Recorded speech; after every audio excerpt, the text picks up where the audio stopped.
Hello. Happy hump day. It's Wednesday, August 20th, 2025.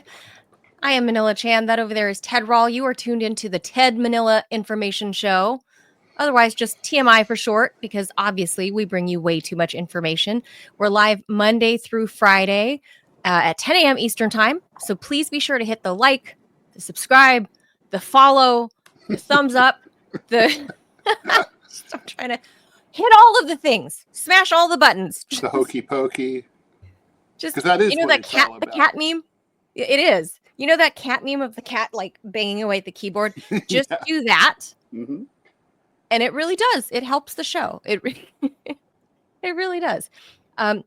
So on today's show, we're going to talk about this Trump good moral character test for people trying to become U.S. citizens. Ted, I think there's a lot to be had there. Who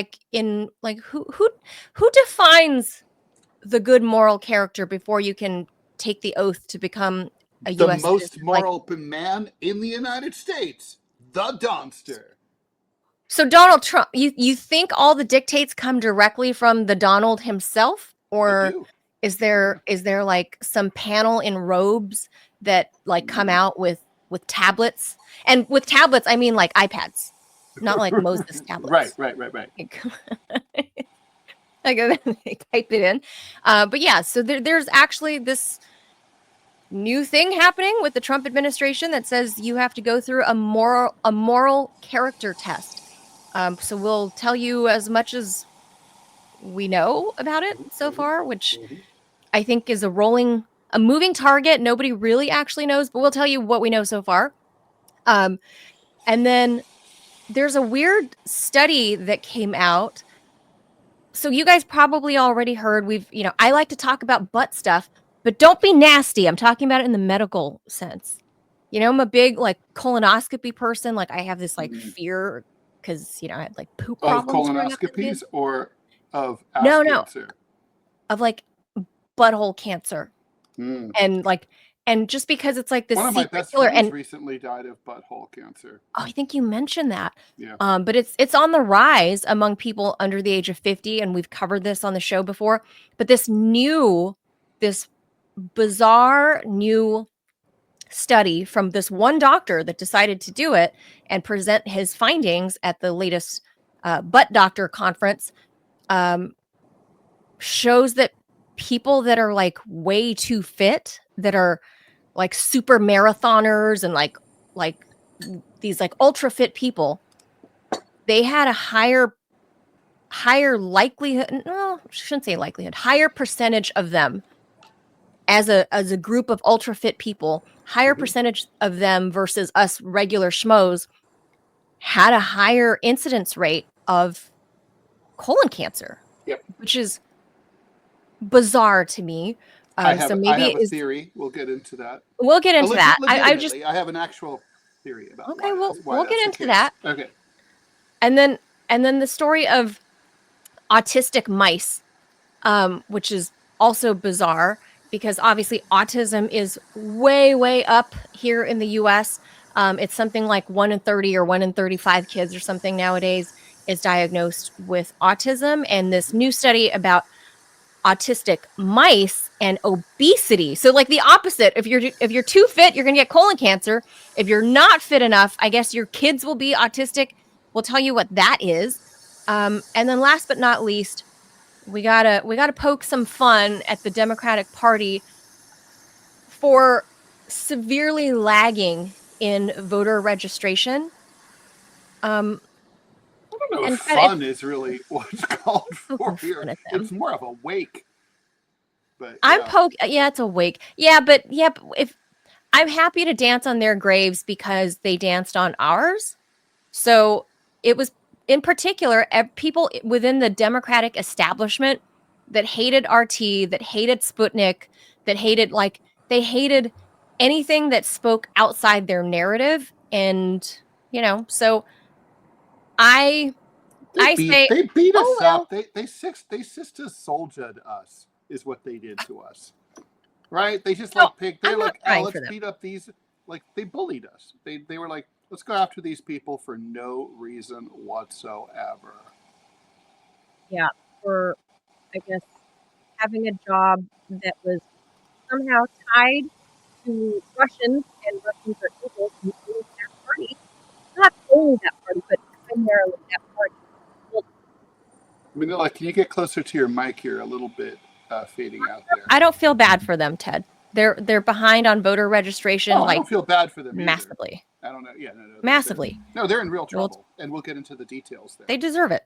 They deserve it. That's all I got to say. All right. So with that, let's jump into it. Make sure you hit all those likes and all the buttons, and or as Scary Girl in Rumble likes to say, or yeah, that she likes to say, like that smash button. All right, here we go. All right, I guess I'm doing the first story, Ted. You are. So the Trump administration, this is the moral character thing, because Ted, I wonder, I mean, just top line thoughts real quick before I get into it. So Ted and I are by birth American citizens, right? With this new Trump moral clause thing, would we, if we weren't born here, Ted, and we were applying to come here, would we pass? And would they allow us citizenship because of I'm our going to say probably not views. Me, but we'll get into that. I don't know. I mean, I literally, Manila, I wrote a book, a well-received book, a book that sold well, called The Anti-American Manifesto. And they're looking for people who are anti-American. I imagine that would be a difficult interview with a member of our glorious Customs and Border Enforcement officers. Okay. Yeah. So here's how it goes. The Trump administration is introducing more stringent criteria for assessing good moral character in the U.S. citizenship applications, including screening for anti-American views. The policy, issued in a U.S. Citizenship and Immigration Services, otherwise known as USCIS, in a memo on Friday that you guys can go see for yourself. This memo was released Friday, directs the agency to conduct a more comprehensive and holistic assessment of applicants' good moral character, including by accounting for applicants' positive attributes and not simply the absence of misconduct. Like, Ted, are positive attributes like blonde hair, blue eyes? I would think big boobs, big booty? Do they like big booty? Is that a good positive attribute? I like big butts, and I cannot lie, is the new official policy of the United States government. I don't know what these attributes are. By the way, it should be noted. It should be noted, in fairness, I took note of the fact that it would, it's expanding, a more comprehensive. So they do this now. They previously do this now. When my mother applied to become a U.S., my mother became a U.S. citizen she married my dad, and he was American. That's how she came here. She had a green card. During the bicentennial year of 1976, she became a U.S. citizen. As well, there was a huge surge of applications, and the government encouraged a lot of people to get naturalized that year because it was the bicentennial. And in fact, her certificate had the bicentennial seal on it. Very cool. Anyway, when she applied, 2 G-men, FBI agents in skinny ties and skinny lapels, showed up in Kettering, Ohio, and they went and talked to my mom's neighbors, including poor Libby Grizel, who I remember very well because, first of all, she had a 28-year-old cat, which is unusual. Okay. And also, she had a fondness for, one night she came home a little loaded, and she drove into the garage and out into the backyard, but there was a wall in the way. But anyway, she went and interviewed fun cat lady neighbor. She interviewed Libby, and she wanted, and they interviewed Libby, and they asked all about my mom, like, oh, is she a lesbian?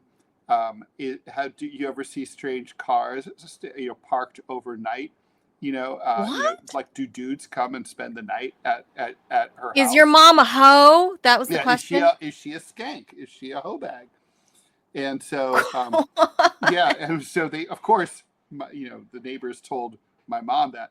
My mom was unfortunately had a very boring life at that time, and so they didn't find anything. But like I imagine that was a standard has been some especially kind for of that era. investigation has been a standard procedure for a long time. Well, They yes, look but into you. They check. there's I'm sure always, now it's all I digital. don't know. They check your criminal Yeah, I record. don't think, I think they're going to look at your Twitter and your They don't have Facebook and the all that. personnel to So send people out yeah. to Ohio to look at stuff like that. But yeah. So USCIS on Tuesday said it would also screen for anti-Americanism and in particular anti-Semitic ideologies, including on social media when considering immigration applications both for prospective citizens and for visa applicants. Quote, America's benefits should not be given to those who despise the country and promote anti-American ideologies. USCIS chief spokesperson Matthew Trageser said on Tuesday, Couldn't you quote, be pro-American and anti-Semitic, or couldn't you be not anti-Semitic but anti-American? It's so confusing. yeah, this is like a mishmash. Okay, so USCIS is committed to implementing policies and procedures that root out anti-Americanism and supporting the enforcement of rigorous screening and vetting measures to the fullest extent possible, he says. Immigration benefits, including to live and work in the United States, remain a privilege, not a right. That's what he said. Haha, that's what he said. The latest change might ring alarm bells for critics who have raised concerns about the Trump administration appearing to inject more subjectivity and political bias into U.S. immigration. Quote, they're trying to increase the grounds for denial of U.S. citizenship by kind of torturing the definition of good moral character to encompass extremely harmless behavior, says Doug Rand, a former senior USCIS official who worked under the Biden administration. The, quote, good moral character requirement for naturalization applicants has long been satisfied by the absence of certain criminal offenses or disqualifying conduct. These include permanent bars like murder, aggravated felonies, Reasonable. and genocide. Reasonable. That's actually written. This is actually written in here. Like if you're a genocidal maniac, like we don't want to give you citizenship. So that was already long standing. Sorry, BB. Right. You can't have that, BB. So those are pre-existing conditions that we had if you wanted to become a US citizen, or conditional bars like having multiple convictions of DUI, right? So like, yeah, 1 or 2 DUIs, okay. But dude, three? Well, how about one I draw the line, but dude. not 2 genocides. Yeah, 1 genocide, I don't know, maybe 2, okay. For which the applicant must show that they have rehabilitated themselves, Ted. So like I'm not possible. genociding or drinking while driving anymore. Now. Probably. I don't do that now. I did that, in my middle age. Doing it this morning. So, can I please become a U.S. citizen? That could change. So, for right now, can I please become a U.S. citizen? That's basically like this moving target. By the way, how anti-American would someone be if they're applying for American citizenship? I don't. Just wondering what kind of I mean, if I were anti-football, why would I attend a football game? I just don't understand. Yeah, I don't know. Right. Evaluating good moral character will now involve, quote, more than a cursory mechanical review focused on the absence of wrongdoing, the memo says. Instead, an applicant must demonstrate that their character is, quote, commensurate with the standards of average citizens of the community in which the alien resides. And do they do they look at the regional thing? Like, for example, right, like if you live in Connecticut, you have to be an uptight wasp. And that's right. If you're in LA, if you're in LA and like under the age of 50, you need a face tattoo. Right, and you have to drive a really cool car. I mean, that's just a thing in LA. Fuzzy dice. It's a thing. It's a thing in Los Angeles. To check you out. Back in the day, they also asked if my mom was a communist. So they wanted to know lesbo, hobag, commie. Okay. And it says officers are instructed to take a holistic approach and consider positive attributes such as sustained community involvement and contributions in the U.S., family caregiving and ties here in the U.S., educational Those things don't attainment. seem to prevent anyone from being deported, though. Just No, saying. but to get Anyway. citizenship, educational attainment, okay, stable and legal employment history and other achievements. They don't define what that is. Length of lawful Maybe residence you here could in be the the US. if you're the pickleball champion of your neighborhood. I mean, it's possible. Mhm. It's an achievement. And compliance with tax obligations here in the US. So if you pay taxes, USCIS officers are also instructed to consider disqualifying applicants on the status of not just the permanent and conditional bars, but also what they say, quote, any other acts that are contrary to the average behavior of citizens in the jurisdiction where the alien resides, even if those acts are technically lawful. So literally, they're Okay. trying to decide whether you'd be an appropriate citizen of your Your neighborhood. neighborhood. So, like for example, in my neighborhood, where there are no registered Republicans, probably no one who would vote Republican should be naturalized to live here.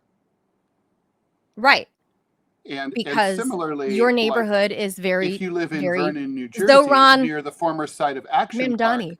and you should not be allowed to live there unless you have a fondness for water slides. So You have to yeah, fit like in where you're living. I mean, I thought you had to. It's one thing for them to say you should fit into the United States, which would still no, be but kind the of language. pushing it.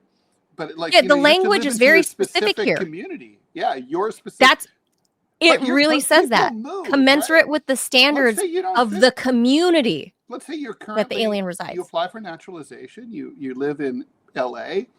and okay, you don't want to drive your lowrider, but you're That's like, right. but I you don't like that. so instead you'd rather move to East Texas and live in the bayou.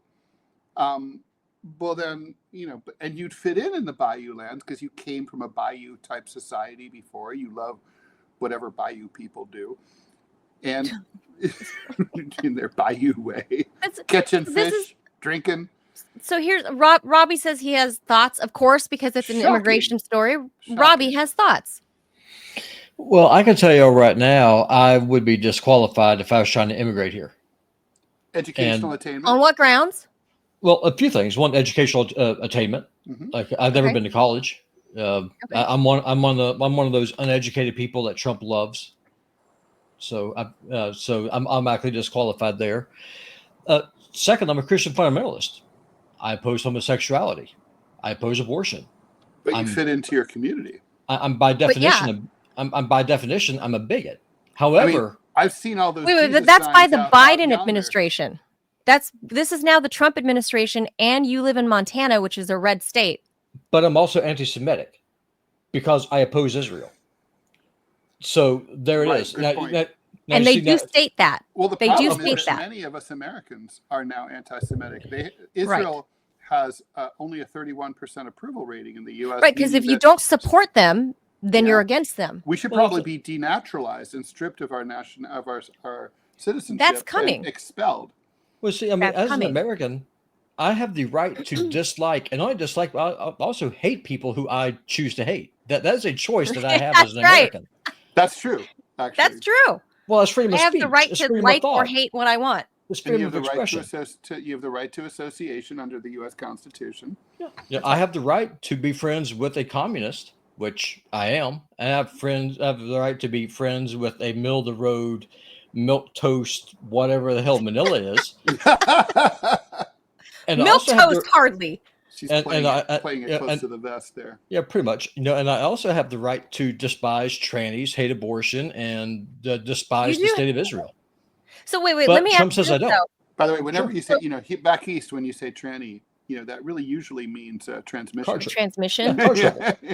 Yeah, well, so wait, let me ask you guys this. So I don't recall, and I'm sure it's probably happened, but I personally don't recall such prevalence of any presidential administration denaturalizing people like Trump has been. He has removed and stripped the citizenship of many people. Wait. Really? Who? Yeah. Like I can't remember their names, but at least like more than half a dozen, like one of them being allowed. Oh, you're right. This is true. He's denaturalized them and then shipped them off to like fucking Sudan or something, South Sudan.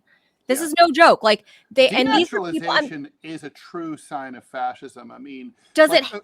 if Is that you're normal? naturalized as a French citizen, for example, it can never be taken away from you for any reason. You can you can kill the president. But do you guys of the remember Republic. this happening with any other president? I don't remember. I'm sure it has, but I don't remember I think it it's a sign. happening. Honestly, in my historical understanding, it's a sign of like a fascist state. For example, French Jews were stripped of their nationality under Vichy before they could be deported because they had to be stripped of their protections under French law before they could be sent to Germany.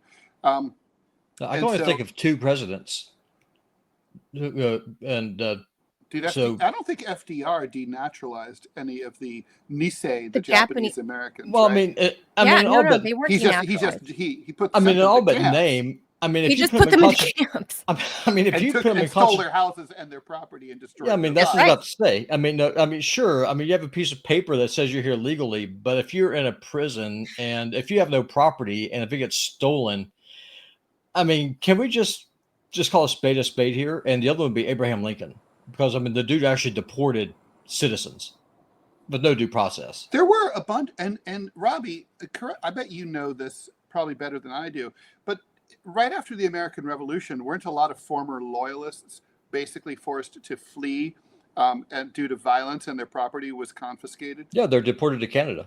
Yeah. Oh, really? Yep. They weren't. Yep. It wasn't like, hey, let's bygones be bygones. The revolution's over. We prevailed. You know, like you lost GTFO. Well, it wasn't even. I mean, it was. It was pretty gnarly. For their lives, it was kind of like the Nakba. Oh, they self-deported. No, Ted, it's self-deporting. Well, that's in the term South, now. Well, in the South, I mean, one thing you got to remember is, God, I can't think of the Tabington, Colonel Tabington. His main force was all loyalists, and they were brutal. I mean, they could have taught the Nazis a few things about waging unrestricted war on civilians. So when the war ended, the ones that didn't flee, they were hung, and their families were shot. Yeah, so, okay. There's definitely a dark history in this country, to say the least. There's very little precedent. There's precedents. But I mean, very little. But 2 of the most famous presidents that there were, though, I mean, was Lincoln, who most people say is second only to George Washington, and FDR, who Democrats lift up as the savior of the nation, both of which took a big steaming crap on social liberties and prosecuted people for committing thought crimes, having unauthorized opinions, stole their livelihood, their properties, and just waged unrestricted war on the Constitution. That's true. So Trump, he is in good company here. But the point I'm trying to make is, if he will earn his spot on Mount Rushmore. No, very much so. I mean, if we wanted to solve this whole thing, if you just end all immigration, a la Robbie style, there's no moral test required because there'd be no more immigration for like 80 years. Well, not really, because you'd have no more, because immigration and naturalization are 2 different things. You still have a bunch of here's the thing. who are here legally as permanent residents, and many of whom over time want to become citizens. But if you can't come here to be able to do that, though, then you rip it up by the root. Eventually, of course. No, that's henceforth. But here's the thing. The people that are here legally, that have been here for years and are waiting their turn to go do their naturalization interview, right? Mm-hmm. People are getting nervous because it's no longer like the test, like who was America's name any of the founding fathers. Right. Name what comes on a cheeseburger. Like what it's is not the Third things Amendment? like that. Right. Like it's not things that anymore. Yeah. How many electoral votes are required to be elected president? Yeah. Right. It's not stuff like that anymore. The bar is moving. Well, not to mention, you might show up at your naturalization hearing and be arrested by ICE. That's been happening because a lot. maybe you posted pro-Palestine something, or they just, for whatever reason. And I think what is not far off is if you keep moving this shit. Last year there were 94 denaturalization cases by the Department of Justice. Last year was under Biden though. Last year. Yeah, that's that's right. Yeah, because Trump's only been in power for 7 months. So my concern here is if naturalization processes are not ensconced into law, right? Last Then 3 years. every commander in chief can come in with his administration and decide willy-nilly, okay, I only want, males that are 6 feet tall with brown hair and green eyes And only, own the first 2 Boomtown Rats albums, and like, right, you can also just make drive up a anything. 67 Corvette in bright Right, like, banana yellow. it can be anything, and every administration could come in and say whatever. Like, if you're a Well, they woman, always have you been, have to though. have, They always have been. D-cup boobs. You can just decide whatever Right. But they to always have. say, okay, you can be an American citizen. But Manila, they always have. Those things have always been, they've always been subjective. I mean, don't you think it was stupid? I mean, who cares if my mom had been a hoe, or let's say, Right, like, what's or it she to was the a commie, government if your or she mom's was a hoe? commie? Like, Who gives a shit, right? I mean, but honestly, I mean, in a country, I mean, I love how they try to make being a communist illegal in a country that supposedly has free political expression, right? well, we obviously don't, because one of the cardinal sins is being opposed to Israel. Right. Well, yeah, that is, they outline that one in particular. So think about this, and then I'll go away because I know we're going over. One of the litmus tests for being allowed to earn American citizenship is having a favorable opinion about a foreign nation, of which you are not even applying for citizenship for, because you can't, because it's a fucking racist ethno state. So wrap your mind around that for just 2 seconds. That's the part that is crazy. Is like, if you have ever participated in BDS, if you say, I don't, we don't mean bondage buy or discipline or safety. If you burn in Israel, okay, it is actually a crime in this country, in the United States. Fact check me on this. Fact check me, I dare you. It is now against the law to burn an Israeli flag in the United States of America, but you can burn an American flag with no problem at all. We are a conquered and occupied nation. Well, you also can't burn a trans flag. What if I use the American flag, I set it on fire, and then accidentally my Israeli flag that's next to it caught fire? Yeah, but also I also thought I read house, because he has all those flags, that you can't burn the rainbow trans flag now, because it is directed towards a protected minority group, and it's considered like threatening. So there's 2 flags that you can't burn: the Israeli flag and the rainbow. All of his flags. All of the flags on fire. Of Vanuatu catches fire. Who knows? What if it's an American flag with the star rim fan with the tranny triangle? Then is it legal? And what if it's a flag you thought, like the South Africa, the new rainbow flag that kind of looks like the new South Africa flag, and it's sort of like you thought you were burning the South African flag, but you accidentally. It's so complicated, all this flag burning. So all this speech conversation. Not to mention the whole EPA thing of all the microplastics that you're releasing into the atmosphere when you burn your flags. Only burn cotton flags, people. It's a natural fiber. Yeah. All right. Or silk. Yes. None of these polyethylene plastic flags. It's bad for the environment. All right. So, Three highly fit athletes, much like me and Robbie in Manila. 2 ultra marathoners and a lady who had run more than a dozen half marathons in a year seemed the least likely candidates for colon cancer, yet by their late 30s and early 40s, all were in fact diagnosed with advanced cases of it.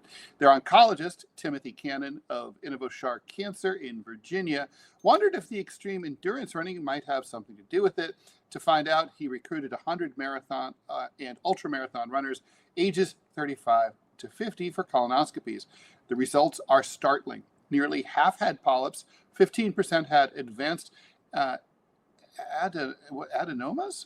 precancerous growths at a rate 2 to 3 times higher than typical adults their age.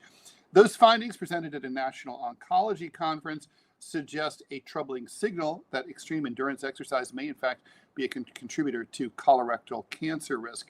The implications hit home for runners like 47-year-old Laura Linville, who discovered 7 polyps despite her otherwise perfect health. She continues running, but now undergoes regular screenings. Broader concerns come amid a nationwide rise in colon cancer among adults under 50, which prompted medical authorities to lower the recommended age for first colonoscopies from 50 to 45. Experts say that most young colon cancer patients aren't marathoners, and Cannon himself notes the far greater dangers of inactivity and obesity. Still, doctors speculate that long-distance runners may overlook symptoms like bloody stools or cramps, writing them off as runner's trots. Some theorize that repeated intestinal stress, reduced blood flow, or chronic inflammation could drive cellular damage over time. Or, Manila, running a lot is probably bad for you, and I'll get into that because I used to be a runner. The human cost is sobering. One of Cannon's patients, ultramarathoner Josh Wadlington, who once ran 7 marathons in 7 days, dismissed his symptoms until it was too late. Diagnosed in his 30s, he died at the age of 41. For doctors, that case underscores a difficult truth. Even at peak fitness, the body's limits demand respect, vigilance, and timely screening. Manila, I have thoughts. I'm gonna express those thoughts. So, first of all, running is bad for you.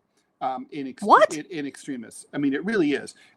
Extreme running, you mean? Like, yeah, not well, okay. cardiovascular exercise. How did the marathon, 26.2 miles, where did that race come from? It's named after a dude who died, right? It's a Greek thing. What? Yeah, literally the first guy who ever ran a marathon croaked. He was running in Greece to deliver the news from one city-state to another about who won a battle and who lost the battle. He arrived. It was 26.2 miles away.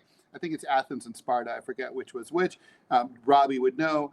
And Robbie says Battle of Marathon. The Battle of Marathon, right? And the point is, the guy shows up, ran to Athens, said, Nikki, like, we won, victory, and died. So the point is, this is a race that's literally, you're replicating the activity of a dude who friggin' died, okay? So, secondly, it's really, really bad on your feet. It causes plantar fasciitis, knees. Fucks up your knees, your shin splints, blah, blah, blah.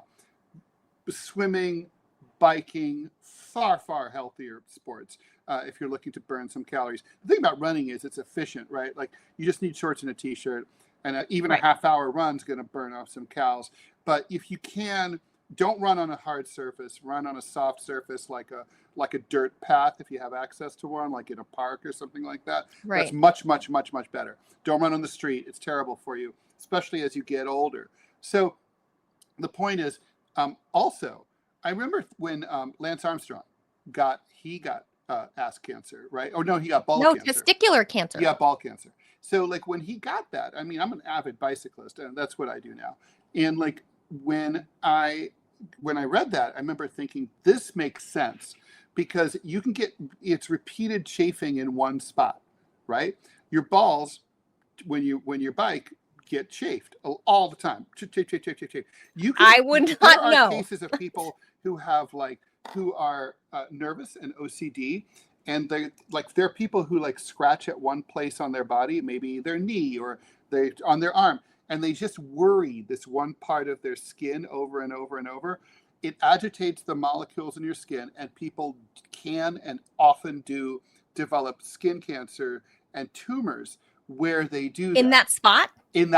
Because so in other words, rubbing a spot over and over and over can cause cancer. Okay. Now, this is just something I've observed from reading tons of news stories.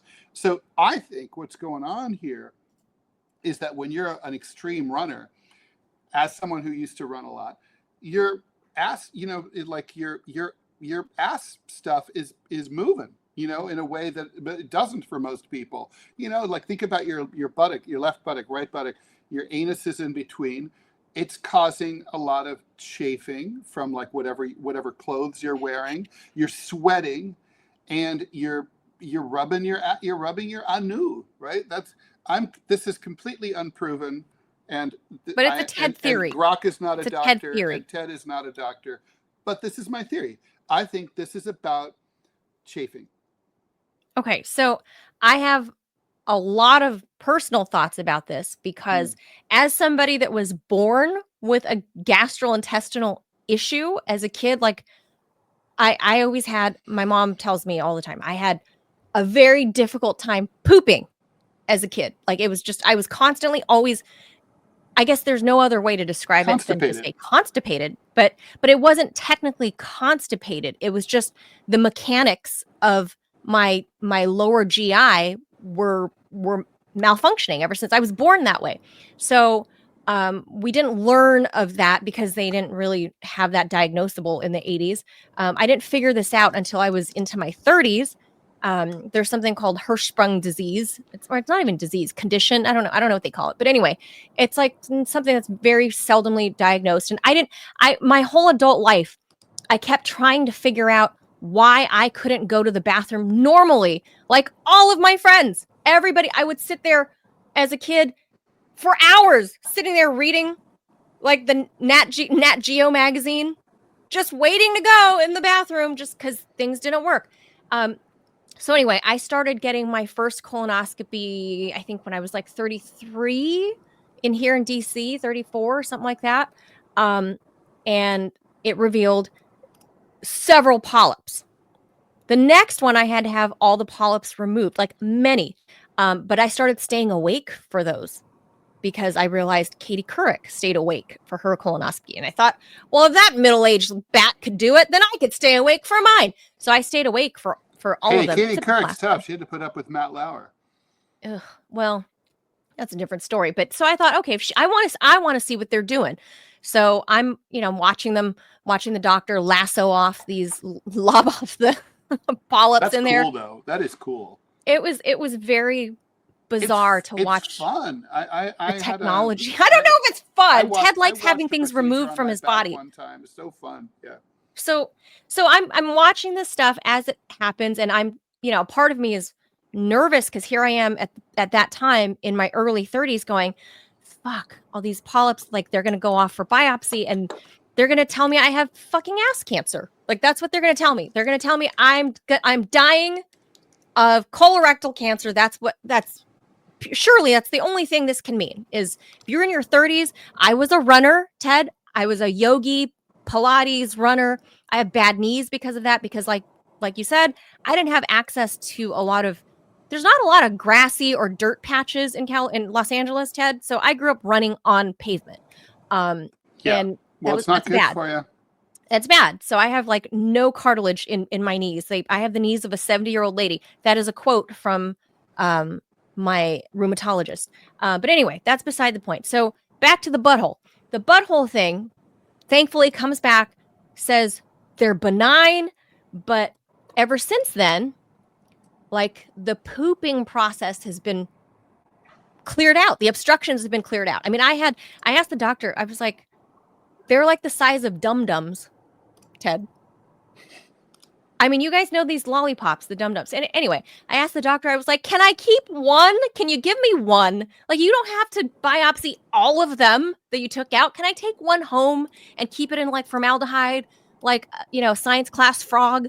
I just want one as a keepsake. And they're like, no, we can't give you the stuff that we extract from your body. But anyway, so we find out it's non-cancerous.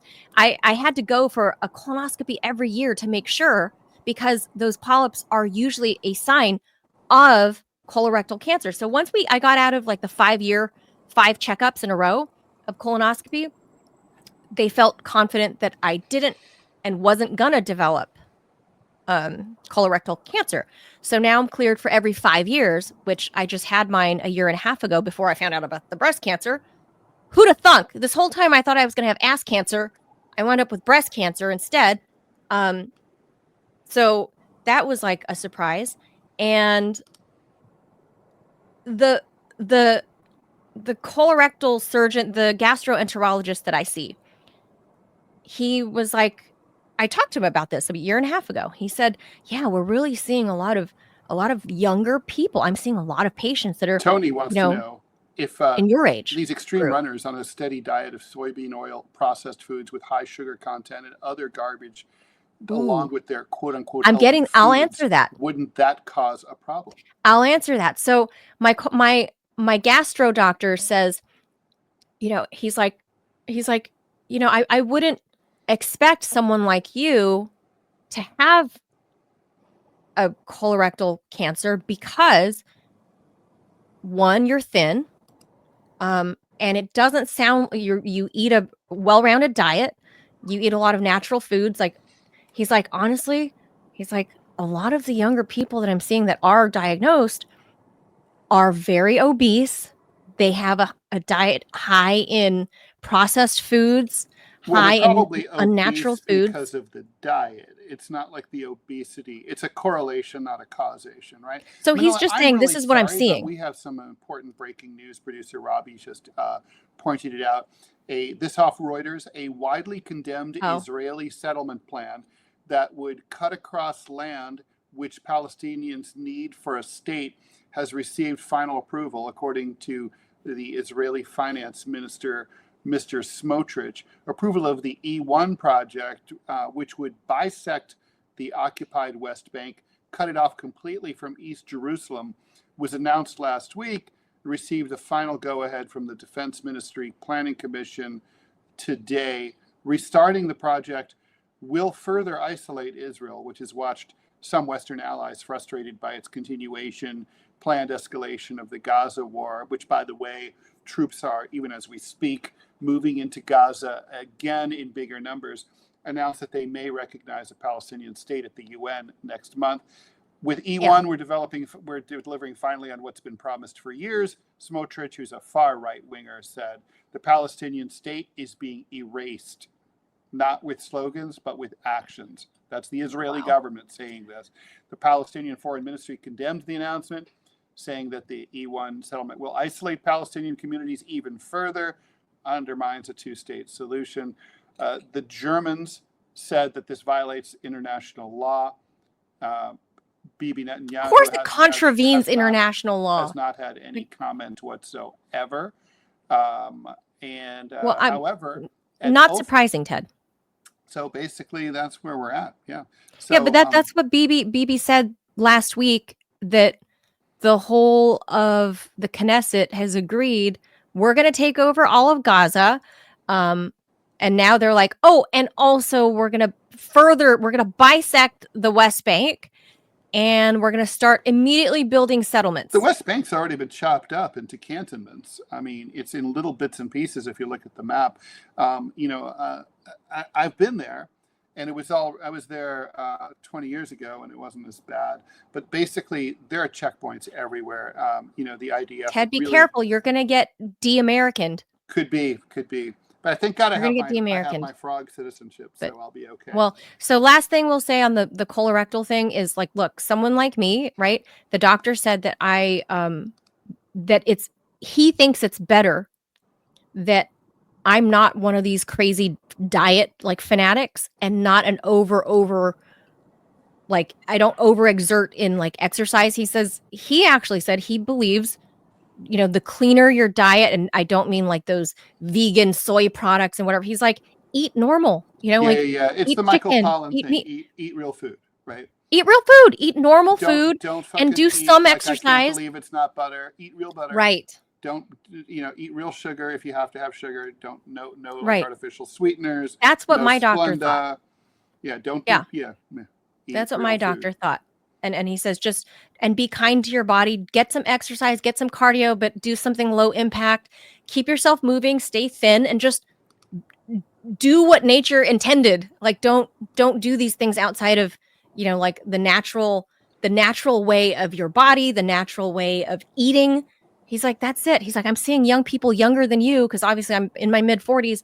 He's like, I'm seeing patients. He's like, I've seen patients that are like 30 years old that are obese, their arteries look like shit, and it's sad. I mean, you look, you can see a lot of people who are like in their 20s now. You and I are supposed to be looking back at them at their hot, like, lithe bodies. I'm supposed to be looking at a 25-year-old girl and going, oh, she looks amazing in that mini skirt, a 25-year-old dude. And some of them look great, but not a lot of them. A lot of them are slobs, and it's not about weight necessarily. It's about being like really. It's the American diet. They don't fucking move. They eat like shit. It's the American diet. Yeah, they're on but Ted, I wonder. Devices all the time. I haven't looked, but I will now that it's come to mind. I wonder if the incidence rate of sub 50 colorectal cancer is also on the rise in other westernized states or Eastern countries, Manila, like China. We've got to move on to the autistic mice. that's you. Read it away. Oh, that's me. So a new study published in the journal Cells, great name, provides evidence that maternal obesity, speaking of obesity, prior to pregnancy rather than during, may influence the development of autism-like traits in offspring. Researchers found that male mice born from obese egg donors showed altered social behaviors and repetitive grooming patterns, even when gestated and raised by healthy mothers. These changes were associated with shifts in brain gene activity and epigenetic modifications, suggesting that a mother's health before conception can shape her child's neurodevelopment in lasting ways.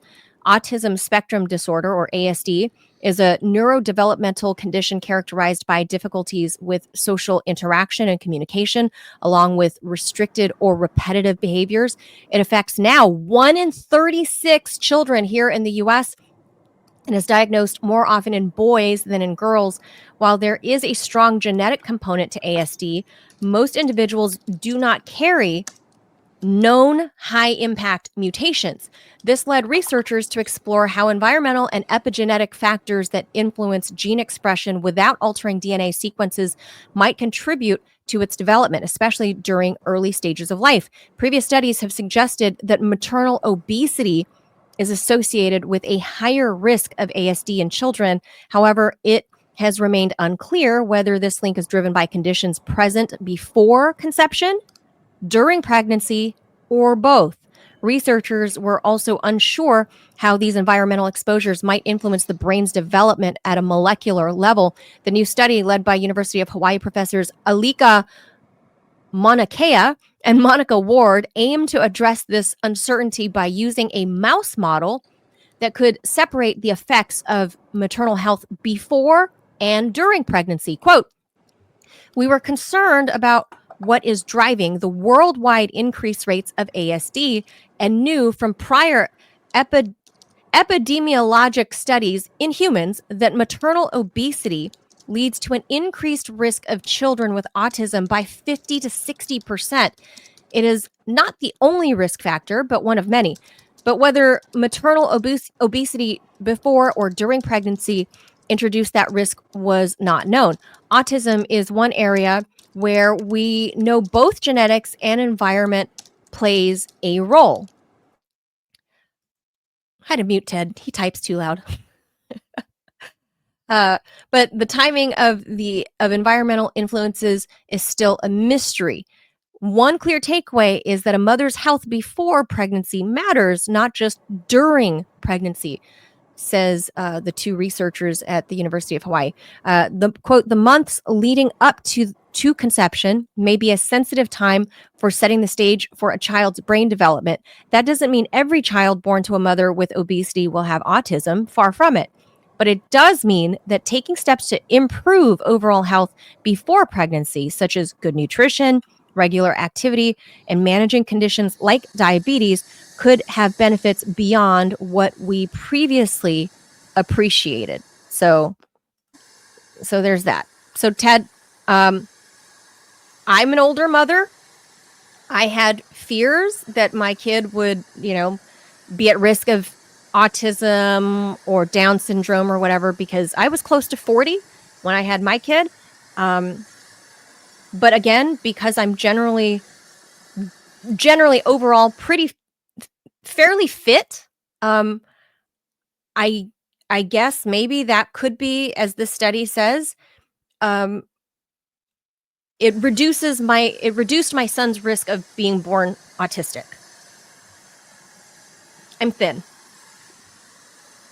You're also not a mouse. But yeah, and well, that could well be, right? I mean, that's super interesting. We're going to need more studies here. But I thought that was a fascinating, study and well worth getting into. But let's go ahead and get to the Democrats. Well, they also did say, Ted, that this is a study also that they conducted with humans. I guess probably a survey was the incidence rate of ASD in obese human moms. Mm-hmm.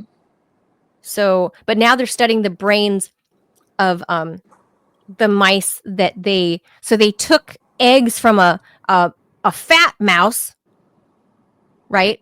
Or like maybe the embryo or whatever of a fat mouse and put it in a healthy thin mouse. Correct. Mm-hmm. So that's their, and then they're trying to study. That's why they wanted to make sure it was a genetic issue, not a genetic component. So that's really interesting. But yeah, nobody knows anything about autism still. So well, there you go. Yeah, well, we just know that there seems to be a lot more of it. But there's the raging controversy, about, for example, in the Vaxxer thing about whether that's those numbers are actually just being more widely reported than before. Well, they've also expanded how you define spectrum disorder in the DSM-5. So, there's a range of things, like more people calling, saying, well, that's autistic. That's autistic. Everything is autistic now. So right. Is anybody autistic if everybody is autistic? So. Ooh, you're breaking my mind. Okay, the Democratic Party, which is autistic, is hemorrhaging voters long before they even go to the polls. Out of 30 states that track voter registration by political party, Democrats lost ground to Republicans in every single one between 2020 and 2024, and by a lot.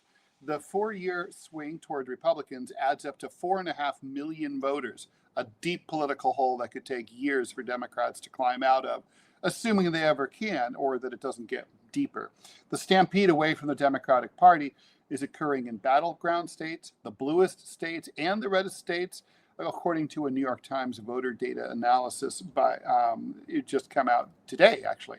The analysis used voter registration data compiled by L2, which is a nonpartisan data firm.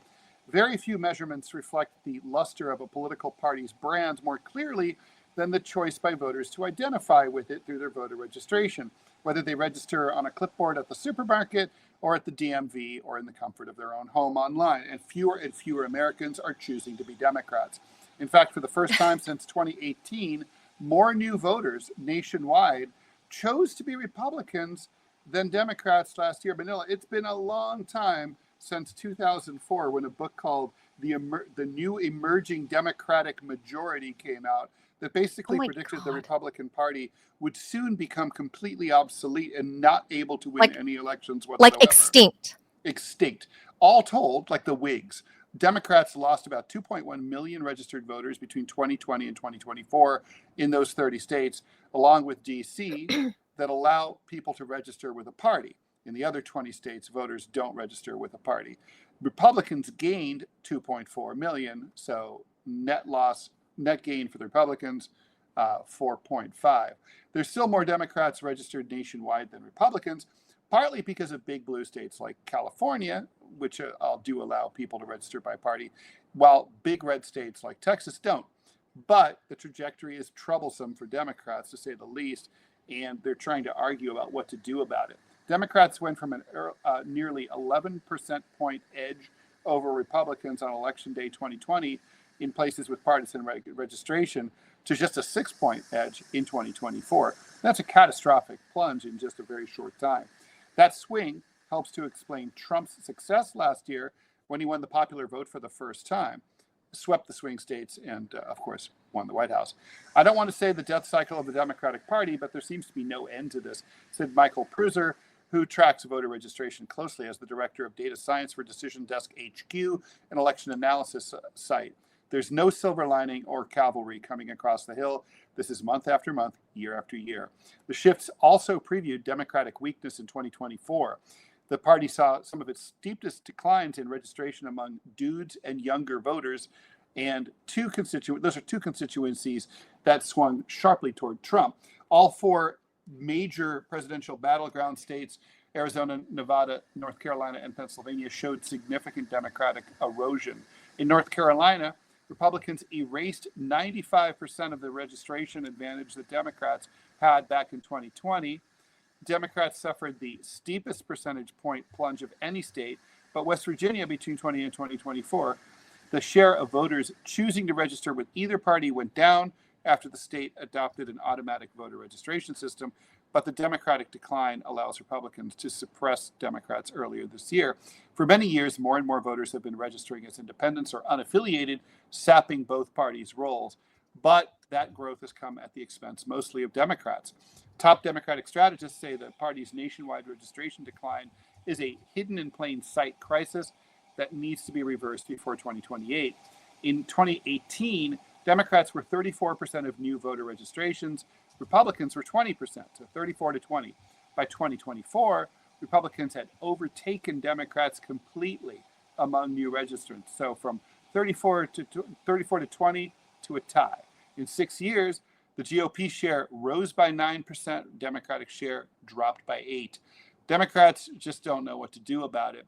For years, they've relied on nonprofits who solicit donations from people whose identities they need not disclose. So they go out and register Black, Latino, and younger voters, sort of assuming that they're more likely to be Democratic. However, Trump, of course, proved that that's not really necessarily true by winning with working class non-white voters. You can't just register a young Latino or a young Black voter and assume that they're going to know it's Democrats that have the best policies, Ms. Cardona said. So a lot to unpack here, Manila. I think before you start on your opinion on that, do we have any ads that we have to get to? Check. No ads. We have to check. We are adless. Okay. Oh, actually, I'm lying. We do have an ad. Let's see which one I'm going to choose. Ted's running Rumble Studio, by the way. I am. I know. Instead of producer Robbie. Yes. So anything retarded that happens is learning. My fault here. We're learning. Okay, here we go. Let's do it. Okay. We got to make sure the QR codes or whatever is there. Is over. The rivalries are real, and the road to the championship begins August 23rd. Westwood One Sports brings you every electrifying moment of NCAA football, from the first snap to the final whistle. Top teams, big plays, unforgettable Saturdays. Don't miss a second of the action. Listen to NCAA football on Rumble.com, the Westwood One Sports app, on WestwoodOneSports.com, via Westwood One station streams, or by asking Alexa to open Westwood One Sports. If it's sports, it's on Westwood One. Okay, Manila. So that's done. Let's talk about the Democrats. I mean, I think that the problem here is, so when I was a kid, my mom was explaining to me the difference between the two parties, and it was pretty simple, right? This was like Nixon was president. It was Nixon versus McGovern. It was 1972, and my mom said, "Well, the Democrats are the party of Joe and Jane Sixpack, the average person, the working class person, and the Republicans are the party of big business." And that's how things had been pretty much since the 1920s. And like that's, it had been different before that. So now, but now it's not the Democratic Party isn't an ideological party anymore. And in fact, I don't think the Republican Party is an ideological party either. The parties are teams now. So you're loyal to your team. And if your team trades away your best player, you're still loyal to your team. But team loyalty is different from ideological loyalty. So if I'm loyal, like I'm a loyal socialist / communist Marxist, right? So I'm for the dictatorship of the proletariat and swimming in the blood of the capitalists, no matter what, whether that's popular or not. I'm for it, as 1% of the population or 40% of the population. I'm for it after the revolution. I'm for it thick or thin. But people who are loyal to, like, say, the Yankees, they're only loyal to the Yankees if the Yankees are always winning. If the Yankees are not winning, it's not really cool to wear the hat. It's not really so much fun to go to the game, and the bleachers empty out, and the prices go down, and they don't make as much money, and they go into a death spiral, right? I mean, a sports team. I don't think that's here, though. Losing begets losing. And I think winning begets winning. Well, the Mets, people that are diehard Mets fans are still Mets fans. But let me tell you, Mets sales they don't fill the stadium the same way when they're not doing well. So when they're really the Amazons, right, they do better. So so that's what's going on here. It's like, I think it's cool to be Republican. The Republicans are winning. They have the flags. You think that's what it is? Trump. Yeah, No. it's like the liberal media is No, dying. I don't think It's so. I don't cooler. think so. I I really think disagree. that's Me what and it Robbie is. both disagree. I don't know All if right, it's the same reason. take I it don't, away, I Callahan. personally just think that it's Occam's razor. It's that the Democrats that I knew as a kid in the 80s, my dad was an SEIU member. Uh, they were all Democrats. That's what the party used to stand for. It used to stand for the working class. And that's how I grew up. And it's completely unrecognizable now from the 80s to what they are now. Now they're like this party of identity politics. They're harping on elite stuff. The Clintons brought with them. They brought the whole corporatism into the party, and the party have abandoned like little working class kids like How is me. that how in any way, Manila, is that a conflict with what I just said? I mean, they haven't stuck to their ideology. No, I agree with that, It's a team. It's but team blue versus team red. no, Oh, that no, part it's worse than that. Most people. but I think young If you people talk to aren't most aren't liberal going to Democrats, them. if you talk to most liberal Democrats, 40 years ago they would have been proud of the fact that the Democratic Party was more or less anti-war. Now the Democratic Party is Sure. bloodthirsty. That's right. And starting wars all over the However, place, but they're still Democrats. That but you're confirms my comparing it point. to the Republicans, saying that the kids think now it's cool to be a Republican. I don't think that's what that is. I mean, I think it's just that the Democrats have abandoned everything that they were known for, and people So nowadays, have the Republicans. the young kids are all about Republicans were authenticity. fiscal conservatives. That's what they want, authenticity. America first. None of that's true. Here's the difference. The Democratic Party has been going out of its way to tell men that it hates them. That's we're only half the population, big, Robbie. I mean, that's a big part of it. I mean, just listen to what I'm saying here for a second. Now, politically, do I think this is going to make a difference? No, because both political parties are exactly the same. Nothing's going to change. Sure. But as far as the roles of the Democratic Party goes, if you go and if you tell men, if you like women, then you're sexist. If you're not a butt pirate, there's something wrong with you. If you have a problem with a bearded dude going into your daughter's bathroom, there's a problem with you. And then just slam it down on toxic masculinity. Speaking of which, I have another training I have to go to next week because I got reported again from. Are you kidding? You have to go again? You know, you need more sensitivity training. I do. Clockwork Orange. I agree, and but that's why. I mean, you have a political party that's going out of your way to tell you that it hates you. Just believe them. If they said they hate you, they probably hate you. And then they tell progressives, right? Like they tell progressives, we don't need you. We'll get the crossover Republicans. We don't need here's you. Here's the other Hillary thing. Clinton was like, I will win without you. And all the progressives said, all right, you guys, you go be you. Like, go with God, inshallah. And then she loses. And she's like, why didn't you vote for me? Like, you hate women. You said you must hate women. You said you didn't need us. We listened to you. No, look. Respectful. What did you want us to do? Voters stalk you? The Gen Zs, you guys are forgetting, the Gen Zs came of age during this whole era of lockdowns, and the young Gen Zs are the COVID young adults. They hated those lockdowns. They hated those authoritarian measures. These were all happening under the Biden watch. They hated the idea of being forced vaxxed. The young kids love the idea of like taking health to the next level, like health maxing everything. They are second guessing and disbelieving what the CDC says. And this is all under the Biden years. So the younger kids got their first dose of politics when they were, like juniors and seniors in high school, college freshmen or whatever. And they realized, oh, this is how politics can impact my daily life. I can't even go out to a bar with my friends. So a lot of these kids have flipped the other way, and they probably are going to the Republicans because of that as a revolt against the Democratic Party. But also the Republican Party smartly have embraced the whole natural eating, the whole like holistic health stuff. And that used to be a Democrat thing. But you're confirming my point there too.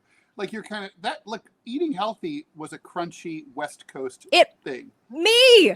Yeah, it was you. It was y'all on the Pacific. But it was bigger than that. Trump and ran. Now we're acting like, oh, we've all the MAGA people, Maha. We've always been into this. No, but that's great. I mean, I'll The take last my 4 healthy years, eating they were wherever like, I can take get this it. Vaccine. Although this Don't with go see RFK, grandma. I Like, know, you're it's gonna bigger- kill it's only grandma. it's only been But it's 7 bigger than months. that. But how come RFK is not doing anything? Well, it's bigger than that because no, to your point, no, Manila, no, you have this generation kind of coming of age. My kids, the Zoomers, they're look, Thomas can be able to vote for the first time in the next presidential election, and he's thrilled about it. And it's just like, who are you going to vote for? You haven't explained to him that the whole system's rigged, have you? It doesn't matter. No, never. I mean, no, Ted. I mean, it's not like you met my kids, and Yeah. but I mean, no, I mean, the Zoomers and the Xers and Zers and whoever else, what they've realized is that Trump promised to bring back jobs, make it where you can actually afford this thing called a house, be able to live someplace beside your mother's basement, restore economic prosperity to the country, and he has completely abandoned that campaign promise. So now what's happening is that more and more people, they're going to the actual real MAGA faction. That's I don't know if y'all saw this or not, but no, a lot of the big influencers on X right now are having a complete meltdown because Megyn Kelly had Marjorie Taylor Greene on, of all people. Who the hell would have thought that this hoe bag from Georgia would be a standard bearer for America First? For real MAGA? Yeah. Now she's changed it. By the way, you noticed it's now for MTG. She's calling it America Only. Yeah. Well, that's what it should be. That's what it should be. And so what you're saying is that all these young people who are starting to rally behind the likes of Tucker Carlson and Thomas Massey and these other people, I think we're going to see a political revolt the likes that neither political party sees in the next 2 to 4 years. And it's going to be carried on the backs of the Zoomers and the Xers who have nothing but crap from this economy. And I think Ron Paul, that's 2008, baby. From Ron your lips to from Robbie's lips to God's ears. I hope. But where else are you going to go? They can't go to the Democrats because Democrats said they hate you. They can't go. So this article is specific to like the Democratic Party, but by default, this particular article is by default assuming it's going the other way to the Republicans, and I think that's wrong. I think that's wrong. This is not a binary choice. I think the third party is rising, and they're missing that. A loss for the Democrats is not a win for the Republicans. That's right. That's what people are missing. The third party groups, they are completely missing this because this is from who? What article? This is from the New York Times. So of course they're making this a binary choice, and that's not true. The New York Times keeps missing the mark on this, the rise of the third party. And speaking of which, by the way, Elon Musk said he was launching his new party, right? And apparently he's pumping the brakes on it because he's got to focus on his, like Tesla and I think what's going to happen. I think you're going to see a hostile takeover of the Republican Party, and I think you're going to see it on the local election level. I think you're going to see it on the state legislatures. I think you're going to see it especially on the school boards, and I think that's where you're going to have it. Because if you're going to have this kind of backlash, Trump has already wounded the establishment in a way that I don't think he expected to back in 2016, and he hasn't been able to solve that damage. The fact that they have an active rebellion right now in the Republican Party shows that. The Democratic Party is a monolith. The Republican Party is literally eating itself.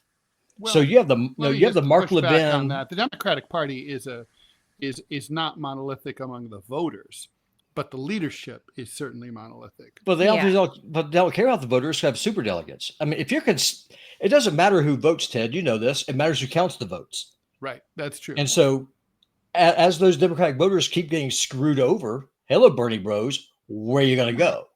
Welcome to the Republican Party. Well, welcome to the America First Bernie Party. Bros did answer that question in 2016 and in 2024. 2020 was an outlier.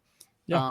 Everyone was spooked because of COVID and all that. But that's not, the progressives dipped by the millions. Of course. I mean, by some count, between 10 and 12 million progressives did not turn up for Kamala.